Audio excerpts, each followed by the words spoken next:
கஸ்டமர வேற நான் கடுப்பாக்கி விட்டுட்டேன். சென்னையிலேருந்து ஒரு புது கஸ்டமர் நம்ம வீடியோ பார்த்துட்டு உடனே நம்மகிட்ட ஆர்டர் போட்டிருந்தாங்க. நானும் ஆர்டர் ப்ரிப்பேர் பண்ண ஸ்டார்ட் பண்ணிட்டேன். அவங்க பேமெண்ட் ரிசீவ் பண்ணிட்டீங்களா? ஆர்டர் எடுத்துட்டீங்களான்னு சொல்லி மெசேஜ் பண்ணியிருக்காங்க. நான் ஒர்க் லோட்ல வந்து பார்க்கவே இல்ல.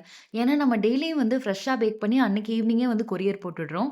நான் அவங்க ஆர்டர் தான் பண்ணிட்டு இருந்தேன். அப்புறம் நான் உங்களுக்கு மெசேஜ் அனுப்புனேன் மேம் உங்க ஆர்டர் தான் ப்ரிப்பேர் பண்ணிட்டு இருக்கேன். எதுவும் பேனிக் ஆகாதீங்கன்னு சொல்லிட்டு, அவங்களுக்கு அன்னைக்கே நம்ம போட்டுவிட்டோம். அடுத்த நாளே டெலிவரி ஆயிடுச்சு.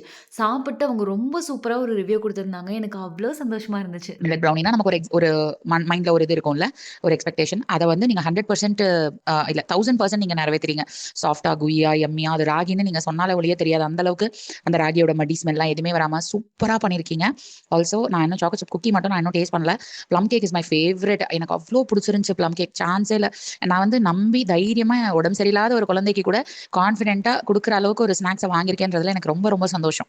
தேங்க் யூ டா. உடம்பு முடியாத குழந்தைக்கு கூட தைரியமா குடுப்பேன்னு அவங்க சொன்னது என்ன ரொம்ப டச் பண்ணிருச்சு. ஆனா, இந்த ஒரு சின்ன இன்கன்வீனியன்ஸ் மட்டும் குடுத்துட்டேன். அதையும் சீக்கிரத்தில சரி பண்ணிக்க பார்க்குறேன். உங்களுக்கும் ஆர்டர் பண்ணணும்னா ஸ்க்ரீன்ல வர நம்பர கான்டாக்ட் பண்ணுங்க.